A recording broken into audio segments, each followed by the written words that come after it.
À la mi-avril de 1945, tout s'effondrait. Sur les collines de Seelow, la défense allemande ne tenait plus. Heinrici demandait de reculer, mais depuis Berlin, l'ordre était de résister. Pendant ce temps, les tanks soviétiques continuaient de descendre. Berlin était à seulement 70 km et agissait comme si le front était encore loin. Mais il était déjà sur le point d'arriver. À l'intérieur du régime, chacun faisait ce qu'il pouvait. Himmler agissant de son propre chef, Goebbels faisant pression pour que personne ne se rende, Speer tentant de sauver ce qu'il restait. Personne ne savait qui était aux commandes. Les ordres arrivaient en retard ou se contredisaient. Dans de nombreuses rues, il n'y avait déjà plus personne pour donner des ordres. Berlin tenait encore debout, mais quelque chose à l'intérieur était déjà brisé. Comment ont été vécus ces derniers jours du Troisième Reich?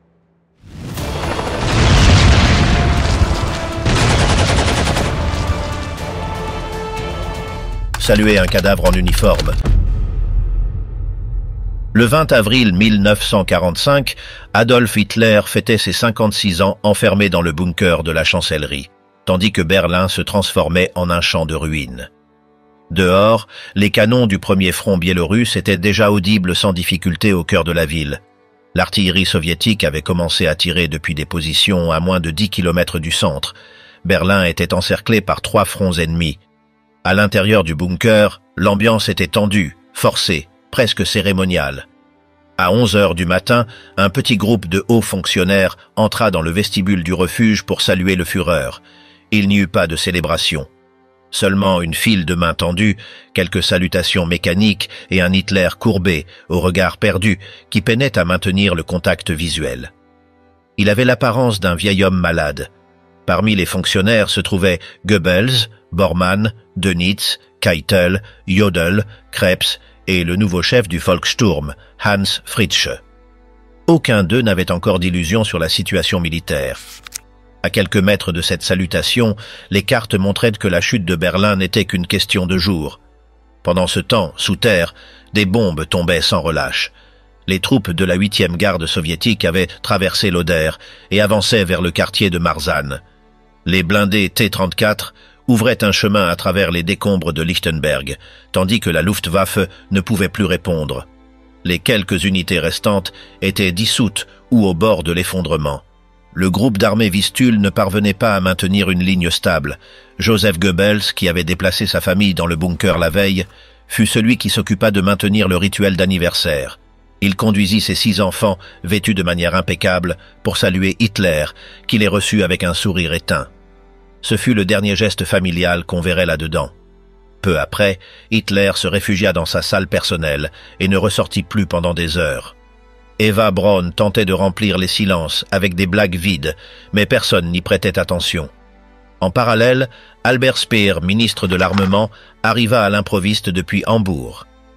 Il avait pris un avion spécial pour Rechlin, puis un train secret jusqu'au cœur de Berlin. Il entra dans le bunker sans préavis. Sa visite n'était pas seulement symbolique, il voulait parler face à face avec Hitler pour arrêter l'ordre de détruire toute l'infrastructure avant la capitulation. Speer savait que cela condamnerait des millions de personnes et cherchait à lui faire entendre raison. Il n'y parvint pas. La conversation fut courte et tendue. Hitler insista sur le fait que si l'Allemagne ne survivait pas, alors son industrie ne devait pas non plus survivre. Dans la rue, le Volkssturm, composé de vieillards et d'adolescents, avait reçu l'ordre de défendre le centre. Beaucoup n'avaient aucune formation ni armes réelles. Certains portaient de vieux fusils ou des lance-roquettes qui tombaient en panne. Ils n'avaient jamais tiré. On les plaça derrière des barricades faites de tramways renversés, de voitures calcinées et de briques détachées. Ce même jour, on réaffirma dans tous les états-majors la consigne de « résister jusqu'au bout ». Toute retraite sans autorisation directe fut interdite. Les tribunaux improvisés continuaient à fonctionner et appliquaient des exécutions immédiates pour défaitisme. Plusieurs officiers furent fusillés pour avoir essayé de faire sortir leur famille ou d'avoir proposé de se rendre. Dans les stations de métro, des points de contrôle furent installés pour empêcher les tentatives de fuite vers l'ouest. Les rapports en provenance du nord et de l'ouest étaient tout aussi désolants. Les troupes américaines étaient déjà au-delà de Magdebourg et Leipzig, à moins de 150 km de Berlin.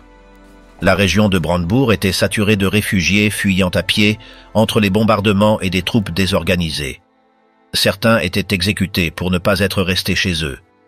Dans ce climat, Hitler reçut un rapport du général Heinrici, chef du groupe d'armée centre.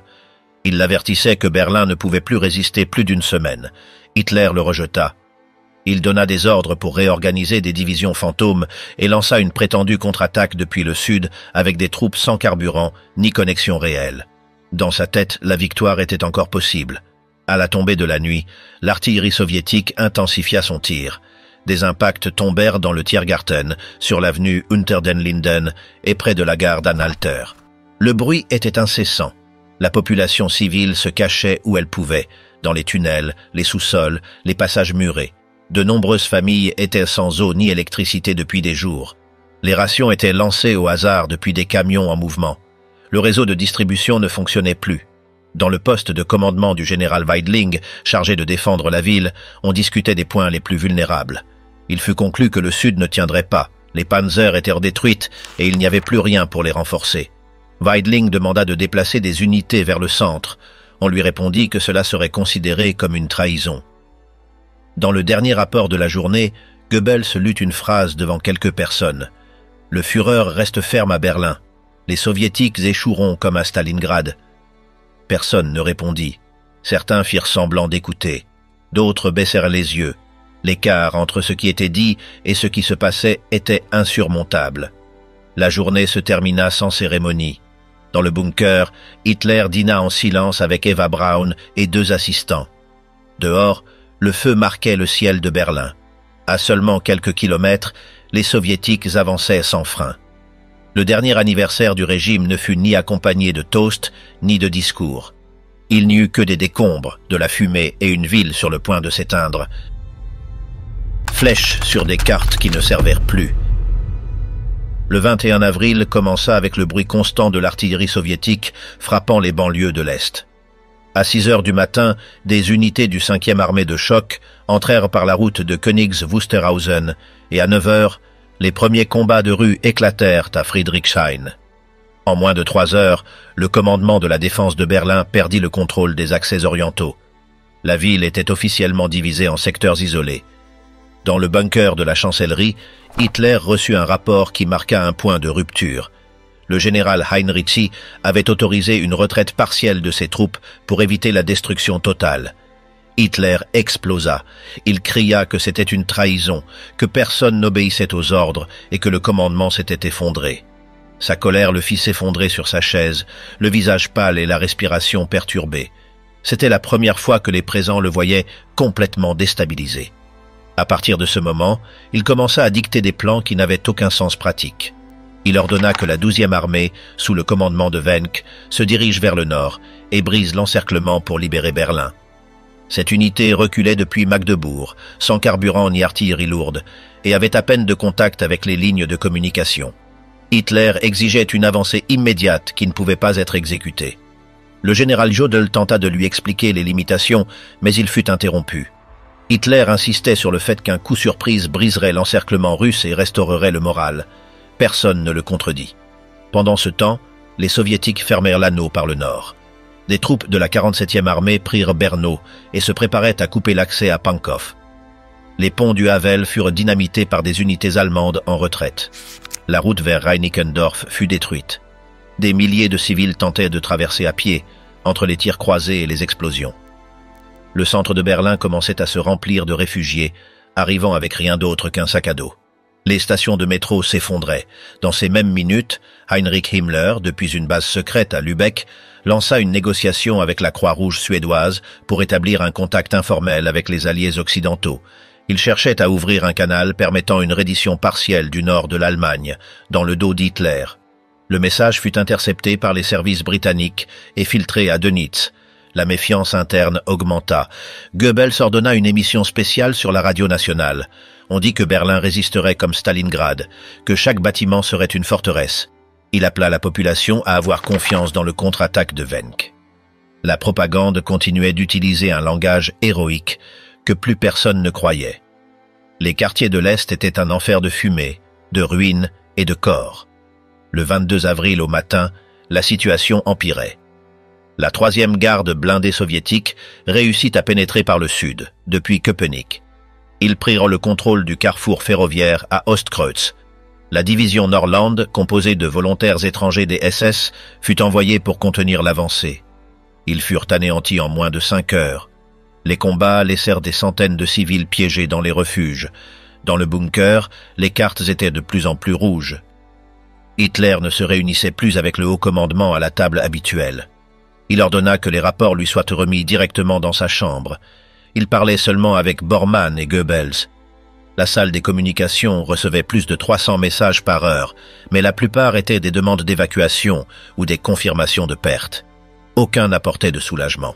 Au cours de cette journée, Hitler nomma formellement Helmut Weidling comme commandant de la défense de Berlin. Jusqu'alors, Weidling avait été considéré comme un traître pour avoir suggéré une retraite tactique. Maintenant, il le mettait à la tête sans le consulter. On lui remit des cartes obsolètes, un téléphone qui fonctionnait mal et une structure de commandement fracturée. Son seul recours était d'improviser avec ce qu'il avait dans la ville. Dehors, les dernières réserves s'épuisèrent. Les blindés restants furent répartis en groupes de 3 ou 4 par secteur. Il n'y avait ni pièces de rechange, ni carburant suffisant pour faire fonctionner plus d'une journée. La défense s'organisait avec les moyens du bord. Commandos des SS, groupes dispersés d'infanterie, quelques tireurs d'élite postés dans des bâtiments et des centaines d'adolescents du Hitlerjugend. Cette nuit-là, depuis l'aéroport de Tempelhof, des colonnes de fumée et des explosions lointaines étaient visibles. La cathédrale de Saint-Hedwig avait été touchée par un tir indirect. Le centre historique était un chaos total. Les ambulances n'arrivaient plus à suivre. Les hôpitaux fonctionnaient à moitié ou étaient vides. À l'ouest, les rapports indiquaient que les Britanniques étaient déjà passés au-delà de Hanovre et que les Américains prenaient des positions près de Dessau. L'encerclement de la capitale était total. Mais dans le bunker, Hitler parlait d'une offensive imaginaire. Il affirmait que Steiner contre-attaquerait depuis le nord et que Wenck le soutiendrait depuis le sud. Aucun d'eux n'avait la capacité ni le contact logistique pour le faire. Ce n'étaient que des plans sans fondement. Pure illusion. Dans la nuit du 23, le lieutenant-colonel Nikolaus von Below, aide de camp personnel d'Hitler, écrivit dans son journal qu'il ne l'avait jamais vu aussi déconnecté. Il ne parlait qu'avec son secrétaire. Le reste du personnel avait ordre de ne pas s'approcher, sauf en cas d'urgence. Il n'y avait plus de gestes ni de discussions, seulement des instructions isolées et des regards évités. Pendant ce temps, les rapports parlaient de secteurs perdus, de positions brisées et de divisions entières effacées de la carte. Mais dans les couloirs, on dessinait encore de nouvelles routes d'avancée avec des flèches sur des cartes anciennes. La guerre continuait dans les bureaux, bien qu'il ne restait plus rien dehors.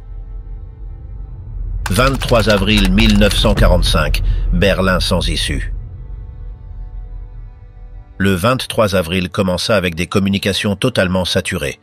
Depuis le bunker, plus de 400 messages codés partirent chaque heure vers les commandements régionaux, la plupart sans réponse.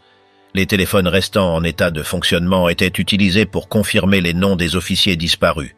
Beaucoup d'entre eux avaient déjà été capturés, blessés ou avaient disparu dans le chaos. Les opérateurs du système de télégraphe travaillaient sans relâche. Plusieurs s'effondrèrent par épuisement dès ce matin-là.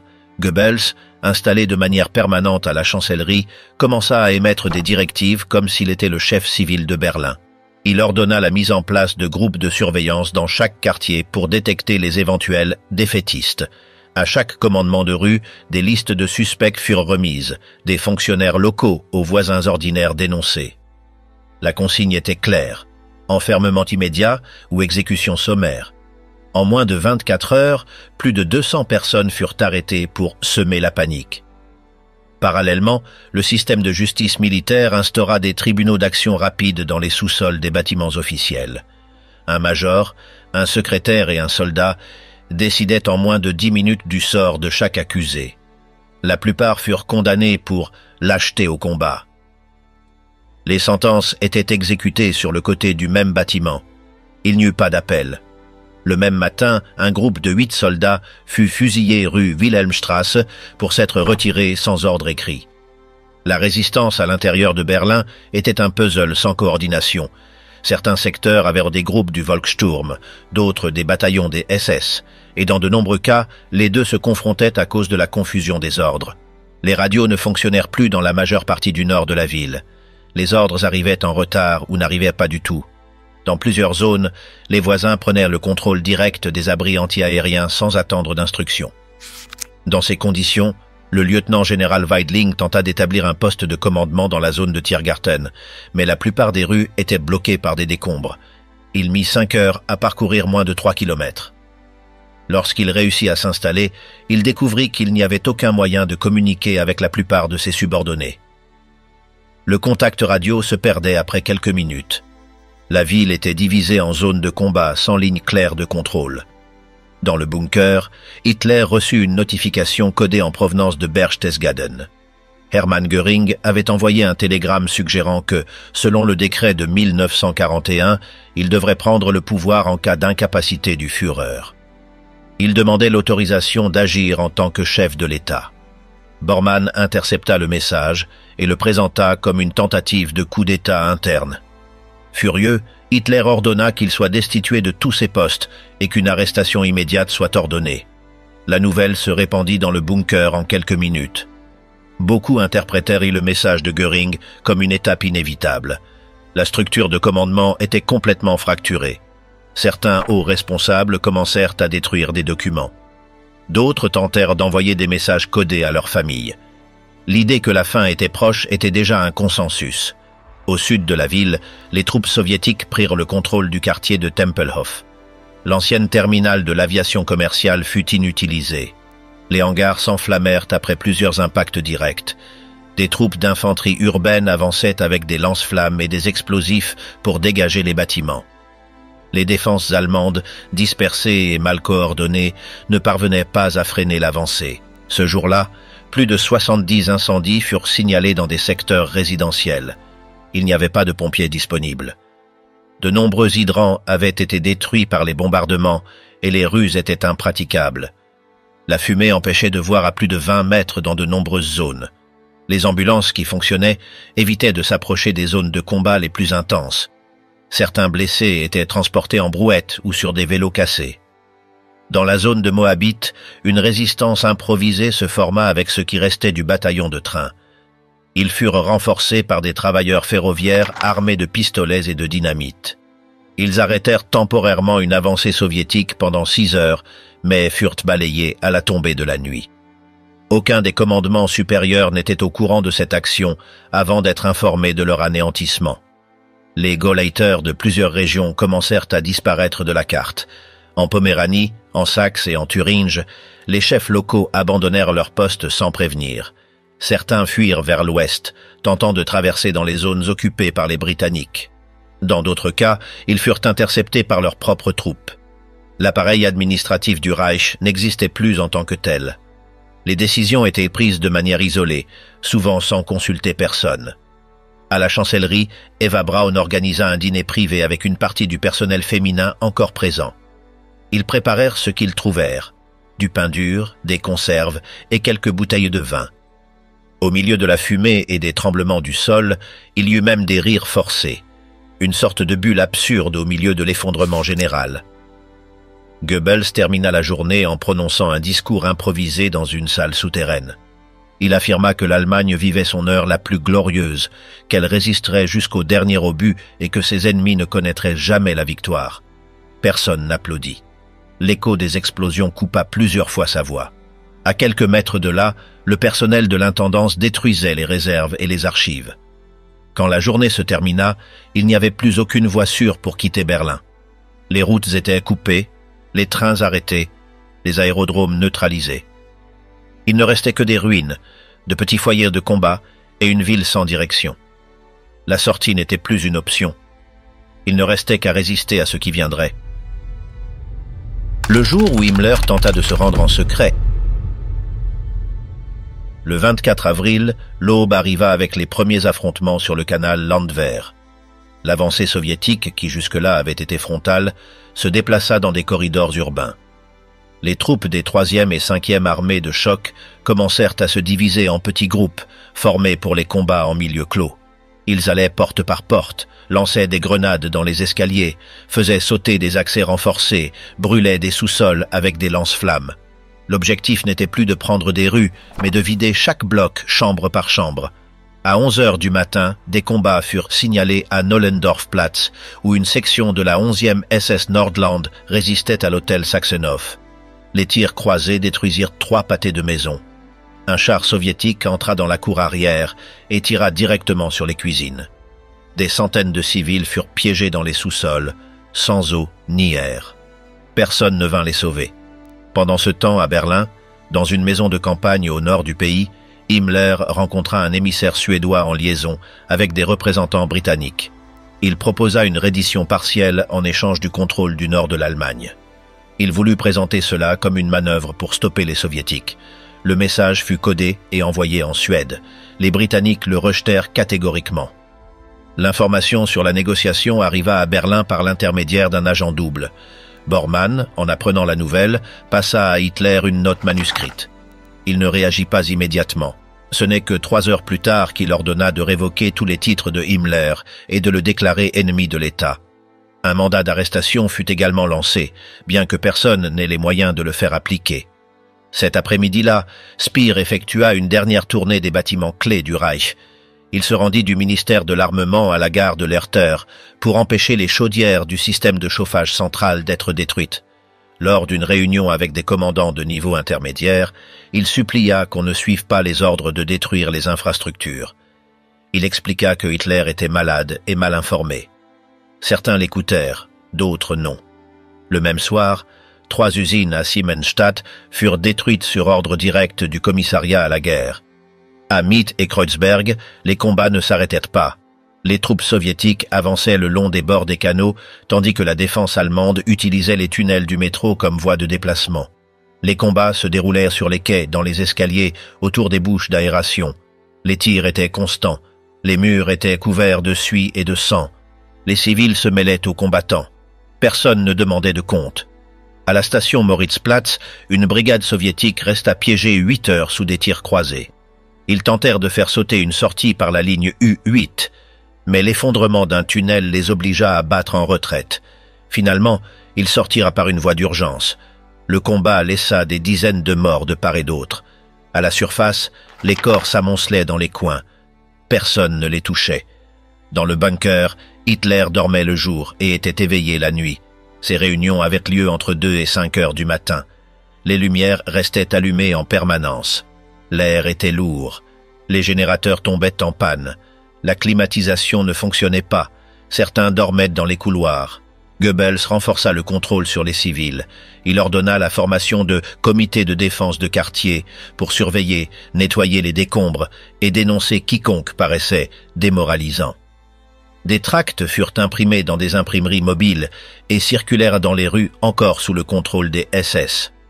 La consigne était claire, survivre sans céder. Dans les hôpitaux d'urgence, les médecins travaillaient sans matériaux. Il n'y avait pas d'électricité. Les amputations se faisaient sans anesthésie. Les bandages étaient lavés et réutilisés. À l'hôpital de Friedrichstrasse, plus de 400 blessés furent pris en charge en une seule journée. Beaucoup étaient des enfants ou des personnes âgées écrasées sous les décombres. Le bâtiment avait été frappé à 3 reprises et ne fonctionnait que dans le sous-sol. Le 25 avril au soir, les soviétiques arrivèrent à la station Anhalter. De là, ils se déployèrent vers Potsdamer Platz, où se trouvaient les forces allemandes défendant l'accès à la chancellerie. Les explosions étaient continues. Les fenêtres éclataient. Les rues tremblaient à chaque impact. Berlin était désormais un corridor de feu. À ces heures-là, le général Heinrici fut destitué de son poste de chef du groupe d'armée Vistule. Il fut évincé pour avoir refusé de lancer une contre-attaque suicidaire. Il fut remplacé par Kurt Student, qui ne prit jamais son poste. Le commandement était brisé. Les ordres n'arrivaient plus à destination. Les lignes étaient mortes. Les radios n'avaient plus de batterie. À la fin de cette journée, l'encerclement soviétique était complet. Depuis l'Est, le Sud et le Nord, les colonnes blindées étaient à moins de 2 kilomètres du centre du pouvoir. Il ne restait plus que des barricades dispersées, des tireurs d'élite sans munitions et une multitude de ruines fumantes. Il n'y avait plus de stratégie, de commandement, ni de coordination. Il n'y avait que le chaos, le feu et des gens qui tiraient par instinct. Potsdamer Platz, point de rupture. À 6 heures du matin, le 26 avril, le carrefour de Potsdamer Platz devint le centre du combat urbain. Les troupes soviétiques de la 8e garde lancèrent une offensive depuis la gare d'Anhalter et avancèrent en longeant le Tiergarten. La défense se limitait à des restes dispersés des SS, quelques adolescents du Hitlerjugend et des tireurs postés dans des bâtiments à moitié effondrés. Le feu ne cessa toute la journée. Les balles frappaient des murs entiers et les obus traversaient plusieurs murs avant de s'arrêter. Une escouade soviétique se retrouva piégée dans un cinéma abandonné avec d'anciens panneaux de propagande.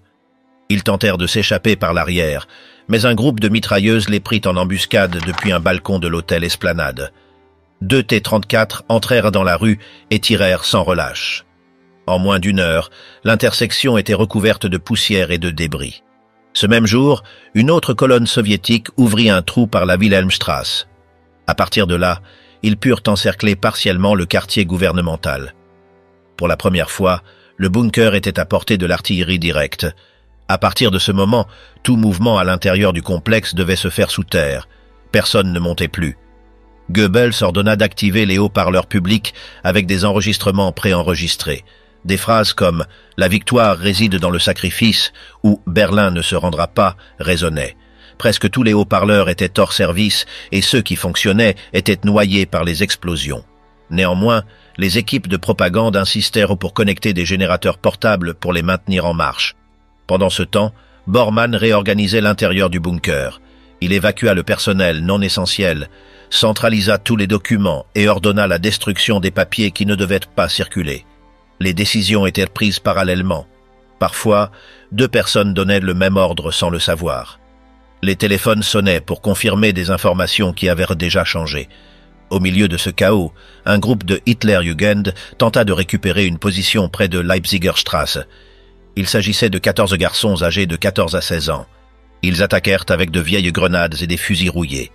Ils parvinrent à abattre une mitrailleuse, mais furent encerclés. Seuls 2 revinrent. Le reste resta abandonné parmi les ruines. Il n'y eut ni enregistrement, ni enterrement.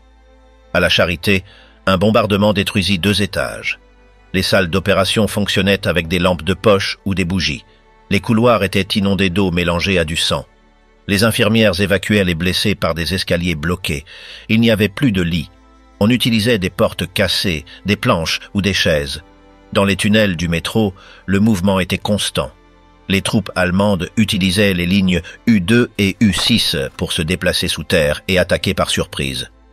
Lors d'une de ces sorties, ils détruisirent un char soviétique près du pont de Belle-Alliance. La contre-attaque fit sauter l'entrée. Des centaines de personnes furent piégées dans l'obscurité. À Schönberg, les habitants s'organisèrent par immeubles. Il y avait des tours pour cuisiner, surveiller et nettoyer. Certains fabriquaient des explosifs avec des bouteilles et des clous. D'autres bouchaient les trous avec des matelas usés. Un seul seau d'eau était partagé par 20 personnes. Ce qui restait de nourriture consistait en des boîtes écrasées, du pain moisi et de l'eau bouillie avec des cendres. Il n'y avait plus de route d'évasion. L'aéroport de Gatow avait été bombardé ce matin-là et les derniers avions de liaison étaient détruits. À la gare de Zoologischer Garten, les rails étaient fondus. Personne ne parlait plus de fuir. La seule option était de résister encore quelques heures. Depuis son poste de commandement, Zhukov envoya davantage de renforts pour terminer l'encerclement par le sud. De nouvelles divisions d'infanterie et de l'artillerie fraîche arrivèrent. Les cartes étaient mises à jour avec des zones rouges toutes les quelques heures. Il ne restait plus que 3 zones non prises, la chancellerie, le bunker et quelques bâtiments du centre. Quand personne ne savait qui vivait à côté. Le matin du 27 avril commença par une série d'explosions qui coupèrent l'alimentation électrique dans le centre de Berlin. Un obus d'artillerie frappa la station de transformation d'Invalidenstrasse. La ville tomba dans l'obscurité. Les radios cessèrent d'émettre et les téléphones restèrent muets, même entre les unités combattant à un pâté de maison. Berlin fut divisé en secteurs isolés, sans moyen de coordonner quoi que ce soit. Les commandants allemands tentèrent de continuer à fonctionner avec des messagers. Des soldats inexpérimentés couraient entre les décombres avec des papiers sales ou déchirés. Beaucoup tombèrent avant d'arriver. D'autres s'égaraient dans des rues méconnaissables. Personne ne savait si l'unité voisine existait encore. En milieu de matinée, la 3e garde de tanks soviétiques atteignit Spittelmarkt. De là, ils divisèrent le district de Mitte en deux. La résistance au nord du canal fut complètement coupée. Les impacts de mortier faisaient grincer les murs. Dans plusieurs secteurs, les soldats se couchaient sous des chevaux morts. Personne n'enterrera personne. Les civils commençaient à craquer. Dans les écoles-abris, ils séparèrent les enfants en groupes sans savoir s'ils les reverraient. À Prenzlauer Berg, certains voisins firent sauter un mur pour passer dans l'immeuble voisin et fuir le feu. Chaque entrée pouvait cacher un piège. Sur le pont Moltke, un groupe d'Allemands tenta de se replier vers l'ouest. Le carrefour était à moitié détruit. Il ne restait qu'une bande métallique tordue. L'artillerie soviétique les détecta et ouvrit le feu. Plusieurs corps restèrent suspendus entre les poutres. Les autres rampèrent en arrière comme ils purent. Dans le bunker, tout n'était que mauvaises nouvelles. Chaque rapport apportait une nouvelle défaite, un autre trou dans le front. On ne parlait plus de stratégie. On n'entendait que des rapports, des hochements de tête et la suite. Les repas étaient des biscuits secs, des boîtes forcées ouvertes et du vin aigre. Certains dormaient là où ils pouvaient, d'autres s'enfermaient pour ne rien faire. Les quelques personnes qui travaillaient le faisaient en silence. Le personnel féminin s'organisa pour garder le bunker propre. Elles utilisaient des chiffons et de l'eau transportés en seaux depuis un réservoir improvisé. Personne ne savait combien il en restait. Certaines écrivaient des lettres qui ne sortiraient jamais. D'autres dormaient sur le sol avec ce qu'elles pouvaient. À l'extérieur, le combat n'était plus pour des rues, mais pour des bâtiments. Les soviétiques perforèrent les murs intérieurs et avançaient étage par étage. À chaque coin de rue, il y avait quelqu'un. Un vieil homme avec un fusil, un jeune avec une grenade, une femme tirant d'une fenêtre. Le front n'existait plus. Il n'y avait que des zones où l'on continuait de tirer. Goebbels ne s'arrêtait pas. Il envoya plus de tracts et de messages par des messagers habillés en civil. Il répétait que Hitler était toujours en charge et qu'il y aurait une contre-offensive. Beaucoup savaient que c'était un mensonge, mais certains le répétaient quand même. Dans de nombreuses zones, plus personne ne savait s'il restait des SS, des civils armés, ou si quelqu'un donnait encore des ordres. À Wedding, des civils furent contraints de passer des munitions de main en main entre deux ruines. Ils le faisaient sans protection, sous un feu direct et sans savoir pour qui.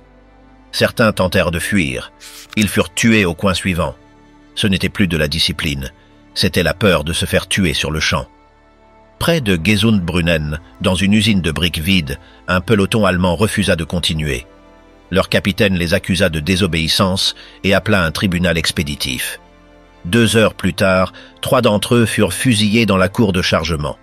Le reste retourna à ses positions sans ouvrir la bouche. Au bord de la rivière Spree, les soviétiques installèrent de nouvelles pièces d'artillerie. De là, ils bombardaient chaque 20 minutes la zone gouvernementale. Certains bâtiments s'effondraient, sans avoir été directement touchés, seulement à cause du tremblement constant.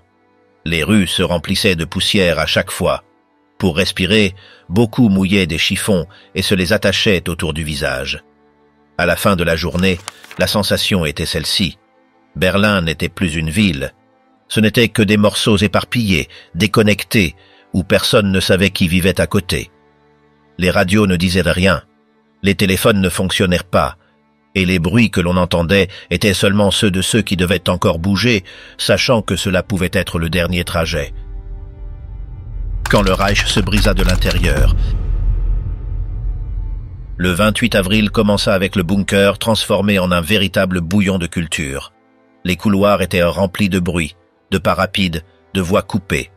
Tôt dans la matinée, un des officiers de communication remit à Bormann un message intercepté. Il s'agissait d'une émission de radio suédoise annonçant que Heinrich Himmler avait pris contact avec des représentants de l'ennemi. Il l'appelait par son nom.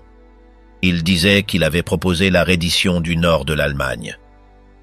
Bormann alla droit au but avec Hitler. Il ne minimisa pas le contenu. Il lui dit que Himmler avait trahi le Reich, qu'il tentait de se faire passer pour le nouveau leader afin de négocier avec les Alliés. Hitler ne réagit pas immédiatement. Il resta assis, regardant le papier. Puis il explosa. Il lança le document contre le mur et ordonna l'arrestation immédiate de Himmler et de son entourage. À ce moment-là, il ordonna également l'arrestation de Fegelein, le lien de Himmler avec le bunker. Il était dans sa chambre. Il avait essayé de se changer et de sortir déguisé. Il fut traîné dans le couloir.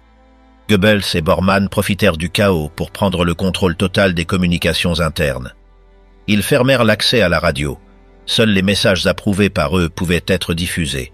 Toute tentative d'envoyer des informations sans autorisation était punie comme du sabotage. Un opérateur fut arrêté pour avoir retransmis un message de secours à une unité piégée. Personne ne sut ce qu'il advint de lui. À la surface, la situation était un désastre. Le Reichstag était déjà encerclé par les troupes soviétiques. Le tir de mortier était constant. Chaque tentative de contre-attaque venant de l'intérieur était stoppée par un feu croisé. Les accès étaient bloqués par des tonnes de débris. Les soldats allemands qui restaient se déplaçaient entre des colonnes brisées, des couloirs inondés et des tas de corps. Le drapeau rouge n'avait pas encore été hissé, mais le bâtiment était déjà une prison sans issue. Dans d'autres secteurs de la ville, le Volkssturm continuait de se battre dans des conditions ridicules. De nombreux combattants portaient des uniformes improvisés, sans casque ni bottes. Ils tiraient depuis des fenêtres en bois avec des fusils de la Première Guerre mondiale. Certains ne savaient même pas recharger leurs armes. À un coin de la Alexanderplatz, un groupe de boulangers armés de fusils résista pendant 3 heures. Ils moururent tous avant que les renforts n'arrivent. Les coupures d'eau étaient totales dans plusieurs quartiers. Les gens utilisaient des seaux pour collecter l'eau de pluie ou décongelaient de la glace stockée. Les sanitaires étaient à l'agonie. L'odeur de décomposition était insupportable dans de nombreux abris. Les corps non identifiés étaient traînés dans les cours et recouverts de bâches. Aucun service d'urgence n'était en fonctionnement. Le peu de moyens restants étaient utilisés pour transporter des officiers blessés ou des documents. Sur le canal Landwehr, une section soviétique tenta de traverser par un pont improvisé. Une mine dissimulée sous les planches le fit exploser en morceaux. Les corps tombèrent dans l'eau sous le feu des mitrailleuses. Malgré cela, d'autres soldats continuèrent à traverser par tous les moyens possibles. Bateaux, troncs, nageant à travers les éclats. Chaque mètre conquis coûtait des dizaines de vies. La ville engloutissait tout sans laisser de place pour une pause. Dans le bunker, l'interrogatoire de Fegelein fut court et brutal. Il ne donna aucune information. Il répétait juste qu'il voulait sortir, qu'il ne savait rien, qu'il n'avait aucun contact avec Himmler. Il fut conduit dans une pièce séparée. Personne ne le revit. Dans les couloirs, on disait qu'il avait été exécuté, mais aucune confirmation officielle ne fut donnée. L'atmosphère devint encore plus étrange. Personne ne faisait confiance à personne. On parlait à voix basse. On jetait des regards de côté avant de dire quoi que ce soit. Le système téléphonique interne s'effondra dans l'après-midi. Une ligne électrique fut coupée par un bombardement et laissa plusieurs installations souterraines sans énergie. Il ne restait que quelques radios portatives avec des batteries à 20%. Elles n'étaient utilisées que pour envoyer des coordonnées ou demander un feu de couverture. Les messages étaient codés à la main. Les clés changeaient toutes les heures, mais beaucoup ne les recevaient pas à temps. Il était courant que les unités tirent sur leur propre renfort par erreur. Dans le secteur de Friedrichstrasse, un bâtiment entier s'effondra après plusieurs impacts d'artillerie. 6 étages s'effondrèrent comme un château de cartes. À l'intérieur, il y avait des civils et des soldats. Personne ne put sortir. La poussière recouvrit 5 pâtés de maisons. Les gens sortaient des sous-sols les mains en l'air, sans savoir où courir. À ce moment-là, le drapeau ne comptait plus. Il ne s'agissait plus que de sortir vivant de la journée. Cette nuit-là, des tirs se firent entendre depuis la zone de Moabit jusqu'au parc Tiergarten. Il n'y avait plus de lignes de front, seulement des points de feu, des pas rapides, des cris. Les soviétiques commencèrent à utiliser des haut-parleurs pour demander la reddition. Ils promettaient un traitement juste à ceux qui déposeraient les armes. Peu leur croyaient. À l'autre bout de la ville, une unité entière de soldats allemands se rendit en bloc. Ils furent désarmés et envoyés creuser des tranchées. Quelques heures plus tard, ils furent renvoyés au front sans explication. Sur le toit d'un bâtiment en flammes, un soldat allemand leva un drapeau blanc attaché à une baïonnette brisée. Personne ne répondit. Quelques secondes plus tard, une rafale de mitrailleuses l'abattit sans avertissement. Il tomba en arrière, sans crier, et le drapeau resta suspendu à l'antenne métallique comme si personne ne l'avait vu. À ce moment-là, à Berlin, se rendre n'était plus une option que quelqu'un puisse comprendre. Sous-sol et ruines. Le 29 avril commença sans ciel. La ville était tellement couverte de fumée que l'aube était invisible. La lumière du jour ne se remarqua que par un léger changement dans la teinte des ruines. Les rues étaient toujours pleines de fumée, de feu, de corps. Les gens ne marchèrent plus. Ils rampaient, trébuchaient, se traînaient à la recherche d'un coin où survivre quelques heures de plus. Les sous-sols étaient devenus des villes parallèles. Chacun d'eux abritait des dizaines de personnes piégées. Certains s'étaient retrouvés enfermés après des effondrements. D'autres les avaient choisis comme refuge définitif. On entendait des cris étouffés, des pas sur les têtes, des explosions lointaines qui faisaient trembler les murs. L'oxygène se faisait rare. Les bougies consommaient le peu d'air disponible. Il y avait des enfants endormis sur des haillons et des vieillards, avec le regard perdu dans le vide. Dans le bunker, la routine était mécanique. Les repas arrivaient dans des plateaux en aluminium, souvent froids ou immangeables. Les rapports étaient répétitifs. Aucune amélioration, seulement des reculs. Ce matin-là, Hitler reçut certains de ses collaborateurs les plus proches. Il leur donna des documents avec des instructions pour plus tard.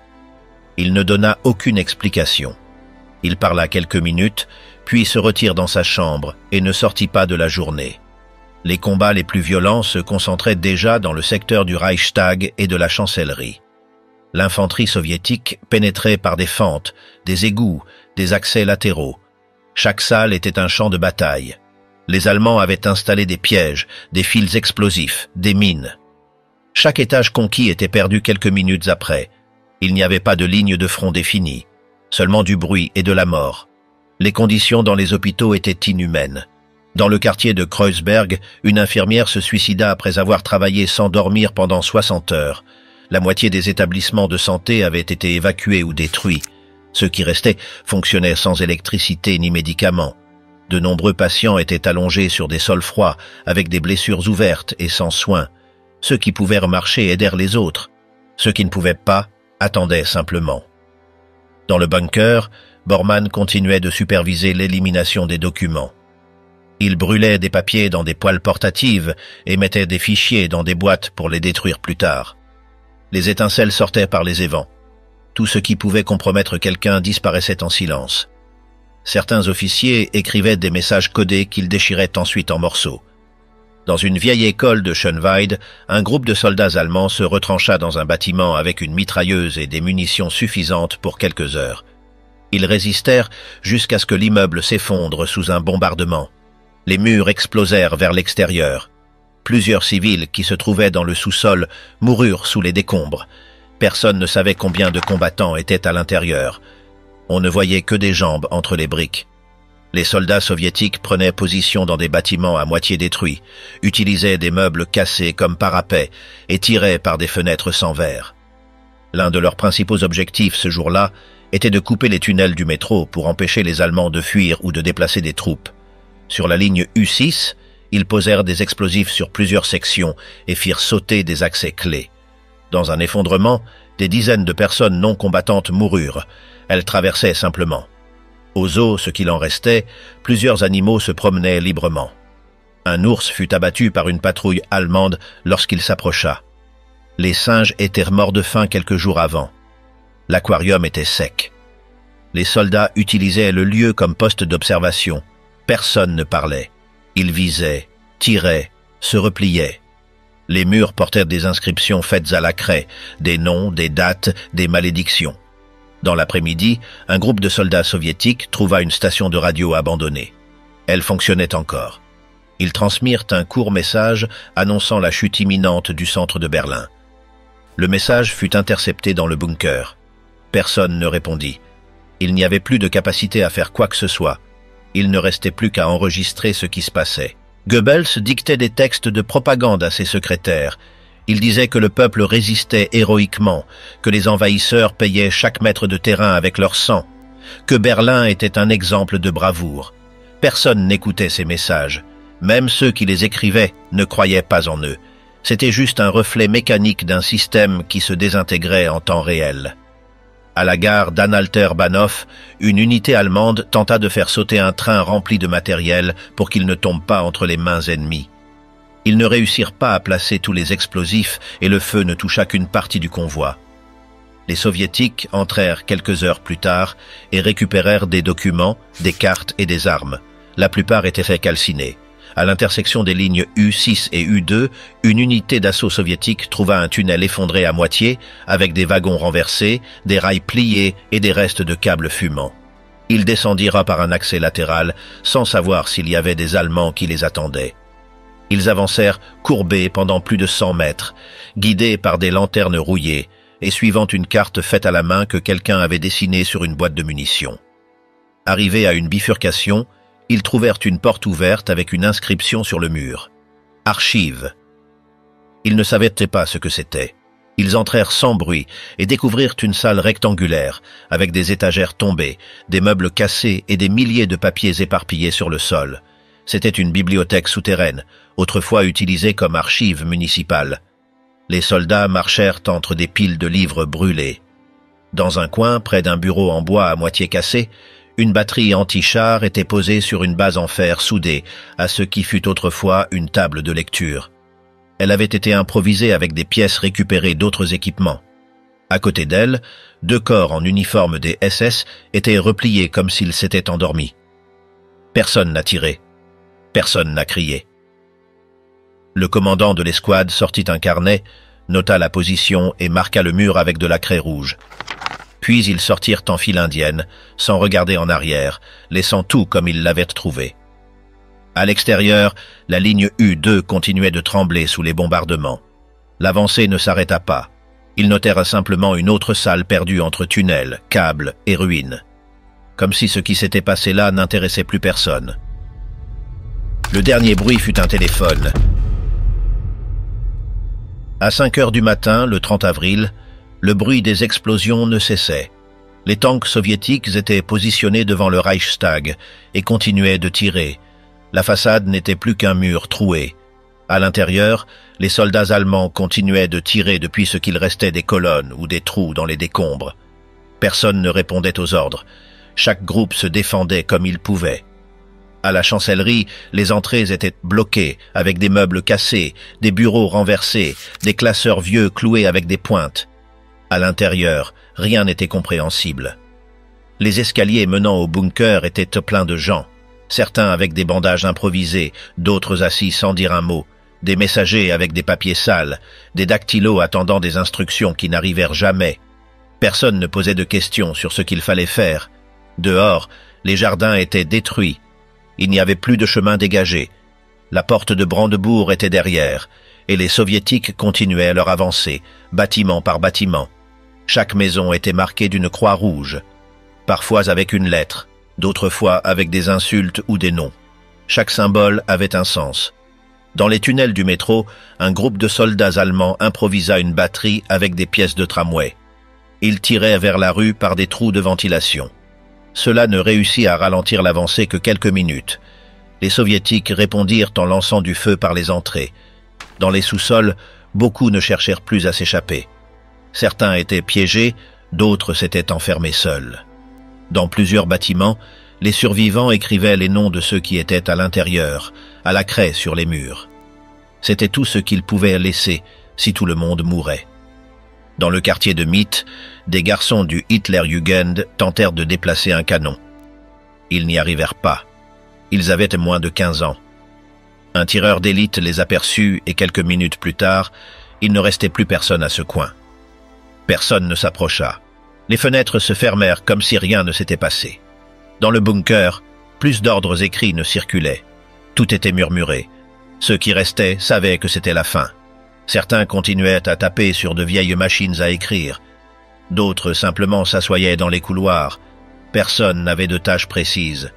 Tout le monde se déplaçait sans direction, comme s'il restait encore quelque chose à faire. Goebbels et sa femme étaient enfermés avec leurs enfants. Les filles dormaient ou étaient sous sédatifs. Dans la cuisine, de l'eau était chauffée bien que personne ne l'utilisait. L'air était lourd. Personne n'entrait dans cette pièce. Personne ne voulait passer cette porte. À la surface, les soviétiques dominaient déjà le parc Tiergarten. Depuis les toits de la chancellerie, ils avaient installé des mitrailleuses pour stopper tout mouvement. Un tank allemand sortit d'une rue latérale et explosa avant de tourner au coin. La fumée entra par toutes les fenêtres. Dans l'ancien ministère de l'Air, quelques défenseurs restaient, ayant entouré les accès de fils et d'explosifs. Lorsqu'ils entrèrent, il y eut quelques tirs, puis le silence. En entrant, les corps étaient empilés. Certains avaient les yeux ouverts, comme s'ils attendaient quelque chose. Les civils qui étaient encore dans les bâtiments ne savaient plus s'il fallait se cacher ou sortir. Certains accrochaient des chiffons blancs, d'autres levaient les mains, sans savoir s'ils recevraient de l'aide ou une balle. Il n'y avait plus de règles claires. À la station Stadtmitte, une unité allemande se rendit sans tirer un coup de feu. Ils furent sortis en file indienne par Friedrichstrasse. Les gens les regardaient en haut depuis les portes. Ils ne disaient rien, n'applaudissaient pas, ils regardèrent juste. Comme si voir des soldats vaincus faisait désormais partie du décor. Il faisait déjà nuit quand le ciel devint complètement rouge. Ce n'était pas le coucher du soleil, c'était le feu. Tout ce qui brûlait faisait monter la température. Certains pensaient que c'était une vague de chaleur, mais c'était l'asphalte qui fondait, les tuyaux qui éclataient, les toits qui s'effondraient. À l'arrière de la chancellerie, les soviétiques ouvrirent une salle qui avait été scellée avec des sacs de ciment. Ils utilisèrent des explosifs. À l'intérieur, des papiers étaient rejetés, des meubles renversés, des cartes tachées de sang sec, et 2 téléphones sonnaient, un après l'autre. Personne ne les prit. Les soldats les regardèrent quelques secondes puis sortirent. Dehors, l'un d'eux dessina un signe avec de la craie rouge. Zakoncheno, terminé. Il était 0:17 heures le 1er mai. Il n'y eut ni cris ni applaudissements, juste de la fumée et un mur marqué. Le 2 mai 1945, après 10 jours de tirs croisés, d'immeubles effondrés et de pas allant d'un sous-sol à un autre sans direction, un groupe de soldats soviétiques arriva jusqu'aux ruines du Reichstag et grimpa sur la façade détruite sans attendre d'ordre. L'un d'eux planta un drapeau entre des briques brisées, des câbles suspendus et des marques récentes d'explosion. Personne ne dit rien. Personne ne s'arrêta pour regarder. Dans les rues, certains civils étaient toujours cachés derrière des matelas ou des meubles traînés. D'autres sortèrent sans savoir si ce qu'ils entendaient était la fin ou le début d'une autre attaque. La ville était toujours couverte de fumée, avec des fenêtres vides et des couloirs remplis de poussière suspendue. Il n'y avait plus de camps ni d'annonces. Il ne restait que des corps, des débris, et un silence épais qui n'expliquait rien. Ainsi se terminèrent ces jours-là. Tout était perdu, trop de gens étaient piégés dans une guerre qu'ils n'avaient jamais choisie, et une ville qui ne se rendit pas, elle s'éteignit simplement.